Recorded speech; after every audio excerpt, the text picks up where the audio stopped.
Coogs House. All right, it is finally here. Game time. You are Locked On Cougs, your daily podcast on the Houston Cougars, part of the Locked On Podcast Network, your team every day.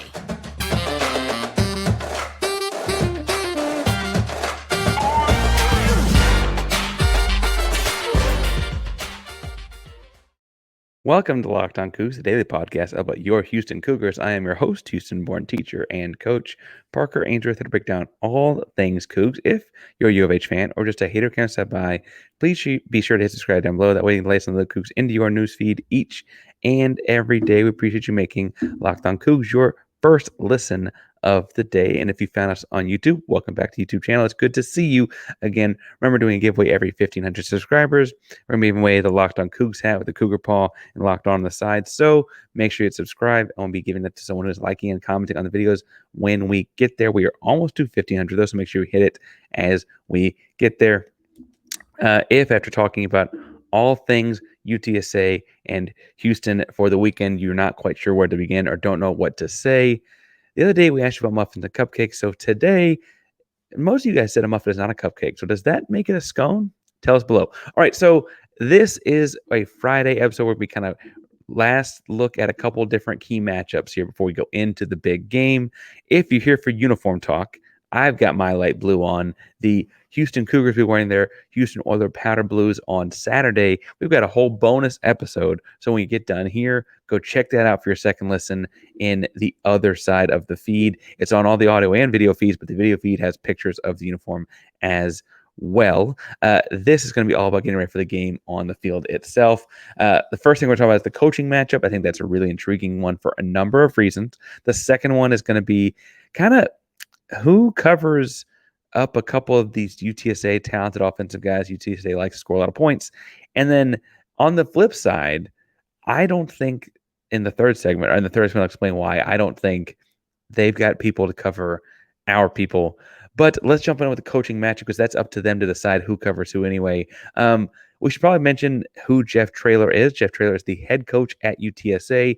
And I guess it was yesterday's episode, and talking with Alamo Audible. First of all, great guests. Love to have them on. Frankly, I hope they keep playing each other because I like to have them. That's a fun relationship to build. I mentioned, though, that Traylor was a up-and-coming coach, and I think referred to him as young or whatever. He is an up-and-coming coach. He will, build a program there or go to a big program very soon. I'm very confident in that. But I think it sounded more like I was saying he was like a young, 30-year-old wonderkind, and it's not that by any stretch. He's actually a very veteran coach, not a veteran college coach. He spent from 89 to 2000 as an assistant coach in East Texas high school level. Then he spent from 2000 to 2014 as the head coach at Gilmer High School, which is a big program for sure, right? Then he was an assistant coach at Texas, an associate head coach at SMU, an associate head coach / running back coach at Arkansas before getting to UTSA. And so what you've got there is a guy that's got some, we'll say, like long-term coaching. He just hasn't been a head coach at the college level for very long. And so it's kind of a hot name in coaching searches. You saw a number of different people in the coaching carousel last, whatever that was, January, February, talk about like, is Jeff Traylor the guy? Even people that wanted to put Dana on the hot seat were like, is Jeff Traylor the guy here in Houston? Now, personality-wise, I think he's kind of got the same kind of fire and early spot in his career that you see Dana Holgorsen have on the sideline. He is not like his emotions are not a secret. You will not wonder what he is thinking when you look at him. There is no poker face. I like those guys, right? I like those guys. And I will say that I think we're accustomed to last season had some tough moments, right? A bunch of one-score losses. That's hard and stressful on anyone. It certainly was hard and stressful on you and I. We saw that bring out the worst in Dana. We think of Jeff Traylor as having like the spunk, the fire, the good side of that, the same kind of guy that like has all these good things. But we also haven't seen UTSA have the moment at a national stage where they have expectations and don't live up to them in the way that Houston did last year, because UTSA has not had the same expectations, right? Like, and that's not to say that they won't. I don't mean to say it's a program they won't, just haven't had that, right?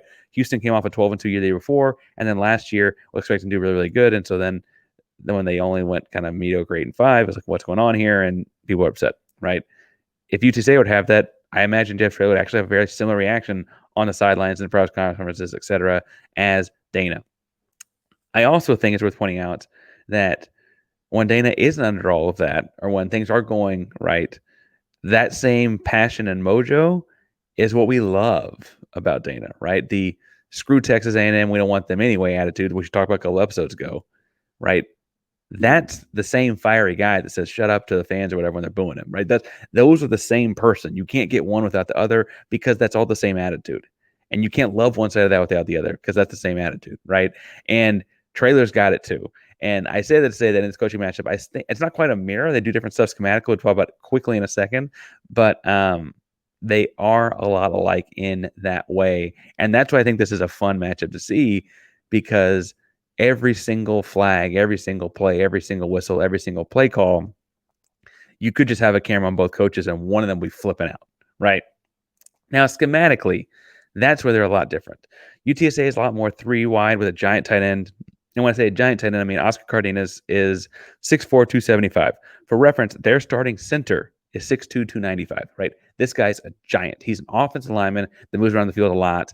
Sometimes they'll have him an H-back. Sometimes they'll have him more like separated from the line. He'll be more like a slot type spot. He's a giant guy that does a lot of different things. I think he's most dangerous as the H-back because it gets to get inserts in the line, the blocks, and gets out in the pass pattern, as opposed to just doing one or the other. That is not to say that he can't do other things. I just think that's where he's the most dangerous. You see a lot of 11 personnel, the occasional 12, but a lot of 11s, one back, one tight end. And we'll get to more about the personnel in that in a moment. Obviously, we mentioned Cardenas, but the real trick there is last year, the dual threat aspect of Frank Harris as a quarterback kind of let them move the pocket and cover up some other holes on the inside offensive line spots. And really, again, they ran up the score on folks and scored a lot of points, right? I think Houston's going to run a lot of 11 personnel because of things that Manya has done in his past and things Houston did in the last 2 years and had success with. And Jeff Traylor and his defense, they run a 3-4 scheme. But against 11 personnel, you actually see them do some stuff that an old school football coach might call an eagle front. Now, I'm not sure it's quite that tight, but essentially it's going to look almost at times like there are 5 defensive linemen on the field. 2 of them we stand-up ends or outside linebackers, but it's going to look like that many guys at the line of scrimmage if they pull a tight end into the game. And those linebacker edge types may get out in coverage and wall somebody off. We call that wall off number 2 or 3 or whatever, right? They may stay attached and rush, but if they wall off, they may send a Mike linebacker. They may drop and kind of replace, kind of like a switcheroo, like the repeat sign on your iTunes, Spotify, etc. Right? Those kinds of things as well. Lots of action and movement can happen in that front for sure. What I think in looking schematically, because again, their defense coordinator is the same. In looking schematically, what Houston had success with last year and what Dana had success with specifically in Dana's offense, because he has a lot of this, is what I call odd formations. Not odd like an odd number, but odd like weird. Things like having a dead T or a tight end with no receivers outside of him on the right side, and then having stacked really far out wide outs on the left side, and having different unbalanced kind of things, not necessarily a line unbalanced, but unbalanced kinds of things like that, where you have like a tight end and an H-back and a running back, and then run a flood concept and make that the side you want to pass the ball to and not run the ball to. It's just different stuff, kind of bucks trends and those kinds of things. And because they're oddities, it seems like that UTSA had trouble with those a year ago in this odd front because they've kind of got to either unbalance to one side or the other of a weird formation. And I think the key there is last year in the last quarter and a half in the overtimes, Houston had a lot more success moving the football than they did before that. And they did that with these weird looks, including things like having a no running back look. The running back that you could line up in more like an H-back spot up in front of the quarterback, kind of like right behind the guard's butt or whatever.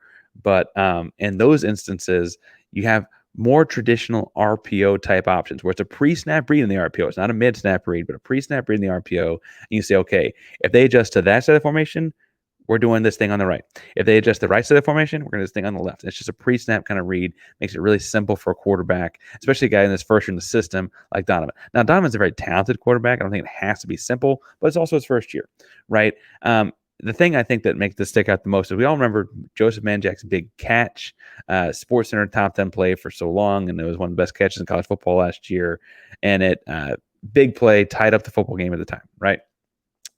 That play was actually a no running back look. The running back was lined up in a snug alignment right behind the guards. But and I maintain in watching that was an RPO that Clayton Tune read. And I think that because the running back inserted like a lead blocker and the offensive lineman over exaggerated pass block is what we would call it, but like a draw play, right? That ran the defensive ends and stuff past the quarterback depth. And I think if Clayton had read the box one way, he actually is taking off and running behind Brandon Campbell down the football field as opposed to throwing it to Joseph Manjak. But UTSA lined up like they did. Touchdown went to Manjak. Touchdown Coogs, right? I think those are things that Dana Holgorsen will be able to take advantage of in Traylor in this matchup. And that's just my personal opinion as a coach. And I want to get into more about other matchups and other ways that Houston can take advantage or maybe at risk of being taken advantage of in the next segment. But first, we got to talk about our buddies at GameTime.co because college football is back, even if my Spectrum account does not want to tell me it is, or at least tell me ESPN is. Spectrum, GameTime.co is back. And if you do not have tickets yet, trust me, it's okay. Game Time is the place for last-minute ticket deals. Forget planning months in advance because games start tomorrow. Game Time has deals on tickets right up to the day of the event. Get exclusive flash deals on tickets for football, basketball, baseball, concerts, comedy, theater, and more. The H has a lot of stuff to do. Game Time has the tickets. Trust me. The Game Time guarantee means you'll always get the best price, even if you find tickets in the same section and row for less. Game Time will credit you 110% of the difference. It's the fastest growing ticket app in the country for a reason. You get images of your seat before you buy, so you know exactly what to expect when you arrive. You can buy tickets in a matter of seconds, 2 taps, and you're set. Tickets are sent directly to your phone. You never have to dig through email. Make sure you snag the tickets without the stress at Game Time. You can download the Game Time app, create an account, and use code LOCKEDONCollege for $20 off your first purchase. Terms apply. Again, that's create an account and redeem code is LOCKEDONCollege for $20 off your first purchase. Download Game Time today. Last minute tickets, lowest price, guaranteed. All right, so I said that in the second segment, I want to look at some things that, UTSA has working their advantage. They're a good football team. I want to stress, as much as I think a Big 12 team should beat a non-Power 5 team, this is a good non-Power 5 team, a very, very good one. And I think the notable thing in this matchup actually might explain a question we had on the depth chart side earlier. So we talked to Alamo Audible, and they mentioned that this Josh Cephas guy for them will be lining up a lot in the slot this year. Now, this is a guy that's a highly touted receiver, may very well get drafted in the spring of 2024. 6'3", $190. They think he's got 4.4 speed. I buy it. He's on Pro Football Focus. They've got him as a 74.3% grade last year. That means he did the right thing, the right place, the right time, over 74% of the time. For reference, the averages for those things are, again, like the low 60s. He is very, very talented. Fair to say, very, very talented. And at 6'3", 190 in the slot, he's kind of an oddity. He's a giant for a slot. I mean, even in the NFL, slots are not the tall guys that you see 6'3", 6'4". On the outside, slot you see like anywhere from the short, Edelman types at 5'9", 5'10", to more like 6'1", right? That's kind of the biggest side of a slot you'll see, unless you match up with the tight end like Travis Kelce. And in that case, he's got to also go in and block. Cephas is a true receiver that lines up out on the nickelback side. A nickelback has to cover him. And I made the comment, like a doofus 3 or 4 days ago at this point now, that I didn't get why Alex Hogan was lining up in the nickel on the depth chart and Malik Fleming was lining up outside, right? Alex Hogan had a great game against UTSA. He had a great couple games where he got hurt last season as a true outside corner. Malik Fleming has played a ton of nickel before, right? I didn't quite get what the thought process was. And then in getting ready for this game, it's like, oh, it's obvious. Dana Holgorsen said through and through that depth chart is going to change every single week, right? Well, this week they're playing a 6'3" slot. Malik Fleming is listed at 5'8", and I bet he's close to 5'7". Malik, you're a great football player. I mean, I bet you're close to 5'7", right? Alex Hogan's not a giant, but he's a long 5'11", and that makes a big difference very, very suddenly, right? This feels somewhat intentional for this matchup. And I like this matchup a lot because while we have a lot of new faces in the secondary, right? A lot of new guys that are new to Houston, and I think will be very good, but they are new to our system. And trusting someone to know the system for Doug Belk, you got to go with someone who's been here before. And that's why Alex Hogan gets the call as opposed to Malik Fleming, for what it's worth, as opposed to AJ Halsu, who's going to be playing in the safety spot or whatever, right? Other new guys like Isaiah Hamilton may work their way into it, may get to do some of it sometimes, but is also new to the program here.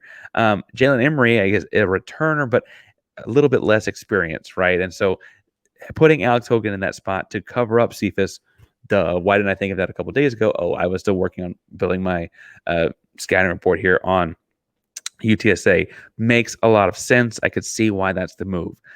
As far as who wins that matchup, that's best versus best to me. And I think that's going to be a fun part of this to watch. The thing that's going to be hard to remember is when we're watching this whole unfold is corners can't just win 50%. Even nickelback corners, right? Not Nickelback's a bad band, but even nickel corners, right? Because when a corner loses a one-on-one matchup, it yields a touchdown a lot of the time, depending on where in the route they lose it, when the play they lose it, etc. Right? So Hogan may play a very, very strong game and still give up a touchdown to Josh Cephas, right? The goal will be, does he win more often than he doesn't, and can he win more reps more often than he doesn't, right? I think we'll be okay. I like Alex in this matchup. I like Alex Hogan a lot in this matchup. And again, as I started to see it unfold and why it makes sense, I really like what we're doing here. But I will say that Josh Cephas may be a pro receiver and Alex will have his hands full. And so we'll see there. The other guy that I thought, as far as who Houston has to be aware of covering up and keeping their eyes on, is obviously Frank Harris. And that's not just because he's the quarterback. He's a true dual threat guy a year ago. But you and I, as fans, need to keep an eye on, what does he look like, right? Great story by Mike Craven for Dave Campbell's Football about all the difficulties he had in the offseason, all the knee surgeries and the infection that came with it. And I was like, he was debating if he's going to get to walk again, let alone play football, right? And you look at him, if he's the dual threat guy we think he is because he's healed up like they say he is, then that's a matchup problem. As far as last year he had 63 yards and a touchdown rushing in this football game against Houston. We can't let him do that again this year, right? So we have to find some way to bottle that up. If I'm looking at linebackers, I'm wondering if you straight up have Trimarcus Cheeks just spy him. He's that important to me, and it kind of puts him in the middle of the field. They also, again, will have a big tight end in a lot, so he can spy him and work to the tight end coverage spot, I think, on most routes, except for like the far out breaking stuff, fairly easily. And so I don't think that's that crazy a matchup to ask for. I also would trust Trimarcus to make the tackles there, Trimarcus Cheeks being a linebacker. I could see that happening as well. I also think it's worth pointing out that the real way you could get after that is not by necessarily getting after him with a spy, but by getting after him with the crush rush. And that's actually where I think the biggest advantage is here is, yes, Egwegbu and Nelson Caesar rushing the edges will flush him to the middle. And if you crush rush, what that means is that your defensive tackles, like, intentionally don't just fly out the field like with their ears pinned back, right? They kind of play that 2-3 yards in the backfield spot and make reads and play laterally from there. And the guy that's going to dominate in that this weekend is Dot Nwankwo. Here's the deal. Dot is finally lining up against the center. He has a chance to be bigger than, because as I look at this across the board here, I just lost my page, but as I look at this across the board, the UTSA center is 295. Dot's about 295. He's playing a guy about his size. We've seen Dot absolutely dominate guys much, much bigger than him, right? Fight through double teams where both guys are, 10, 20, 30 pounds heavier than he is, right? He's going to get a center that's about his size. And that means that he gets to control that guy with his hands while he's making the crush rush read and able to track side to side with Frank Harris. Now, not only is the guy about his size, but this poor soul, the center for UTSA, is a pretty, inexperienced football player for them. They returned a lot of linemen, but not at the center position. And I think that means Dot Nwankwo eats. I really, really do. I think what this means is that he's going to make me not make the tackle in every play, right? Because they got to find some way to account for him as a nose tackle. They'll double him, triple him, chip him, whatever, right?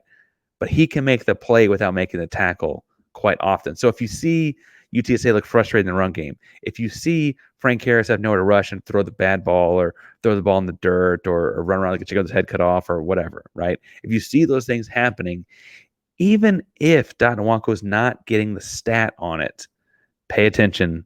That could be him making the play. And that's where I think the real advantage is in how Houston will approach Frank Harris and stopping Frank Harris this year. It's worth pointing out, and this will be the last thing I say, move on to the inverse of this matchup.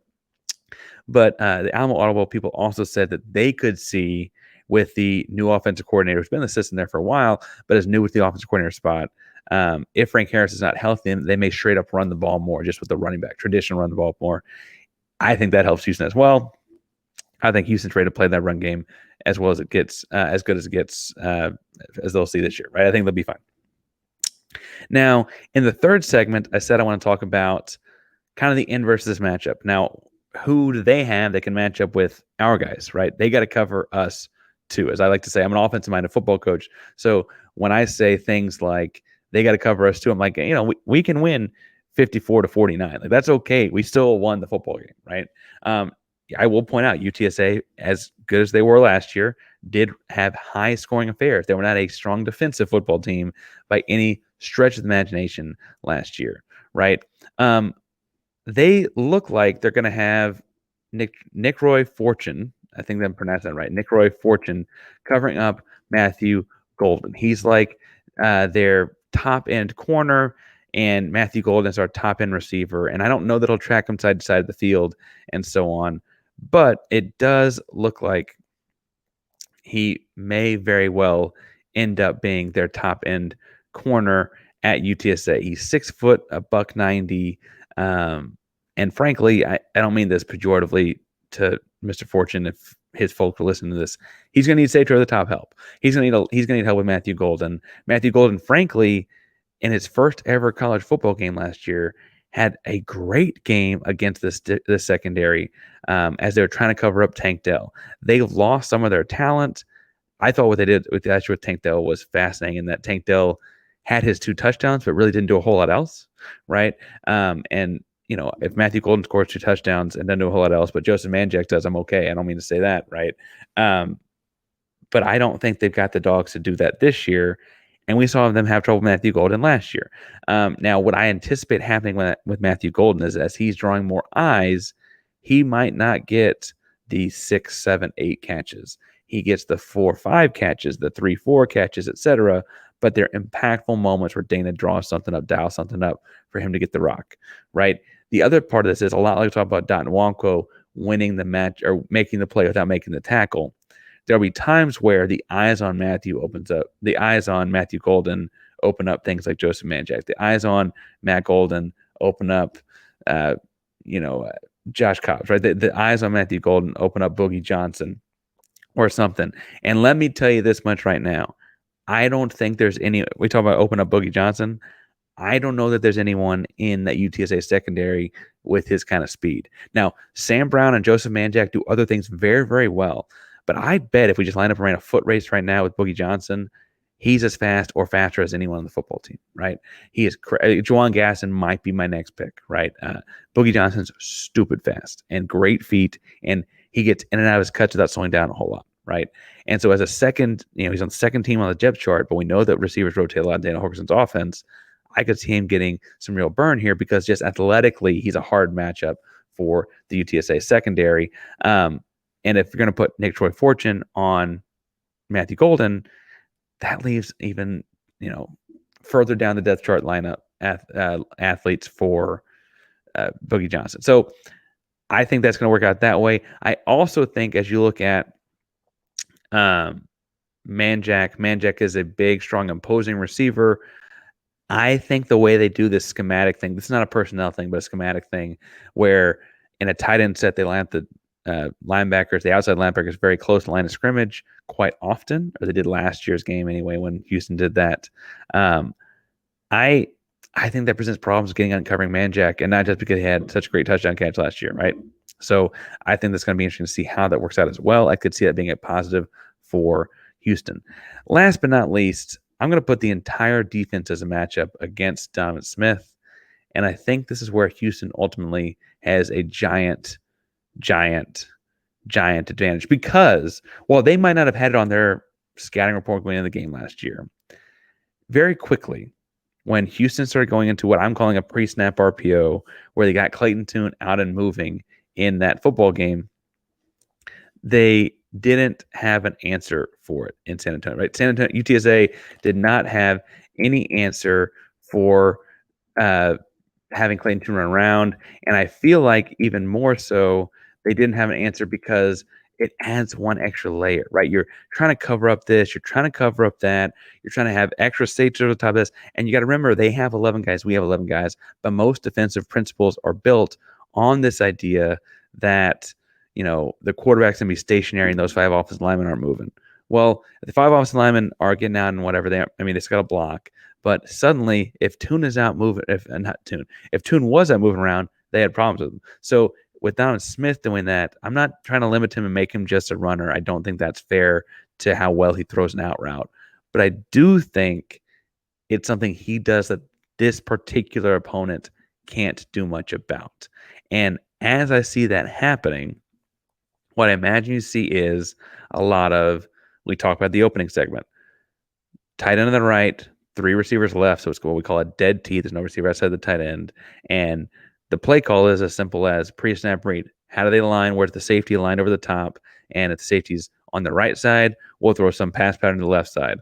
If the safety is lined up over the middle or more shaded to the left side because that's where the pass coverage strength would be, then we're going to run QB power behind the running back and tight end to the right side, right? Those kinds of options put a huge bind on the defense.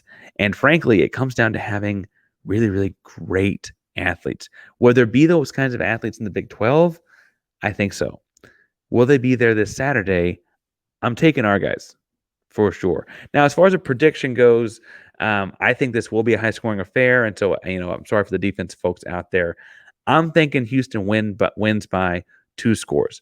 I've been saying 12 to kind of hedge my bets between 10 and 14, but I'm thinking Houston wins by 2 scores. So let's go 38 to, does that make 26? That's an awkward score. 26 implies something went wrong. 38 to 26. We'll call it good. I think Houston wins again by double digits. I think Houston has all of the momentum on their side. I think the depth and the heat will help Houston. Help Houston to some degree, right? Help might be the wrong word, but the depth will be a good thing for Houston in the heat. That's a better way to say that. I think all things are moving Houston's direction on this, and I don't want him to be hurt. So I try to think of a good way to say this, and I can't think of one. I don't think I don't buy Frank Harris 100%. I just don't. And that's going to hurt them as well. And I don't want him to be less than 100%. I want him to be 110%. I want to play them at their best and beat them at their best and shoot the best, be the best Houston Cougars we can be and beating them. I just have trouble believing that he's there. Now, if you think I'm wrong on any of that, I think I'm off base, you want to talk about another matchup, find me at Painsworth, 512 P-A-I-N-S, W-O-R-T-H 512 on Twitter, Instagram, and all of your favorite social media handles. X, Blue Sky, whatever. I'll be happy to talk all things Cougs. If you're looking for more uniform talk or just more Cougar talk today, I'm saying for your second listen of the day, go listen to the bonus episode. We talked all about the uniform that Houston will be wearing on Saturday and the excitement surrounding it for sure. Thank you all so much for tuning in today. Locked on Cougs is a proud member of Locked On Podcast Network, and that means your team every day. Go Cougs.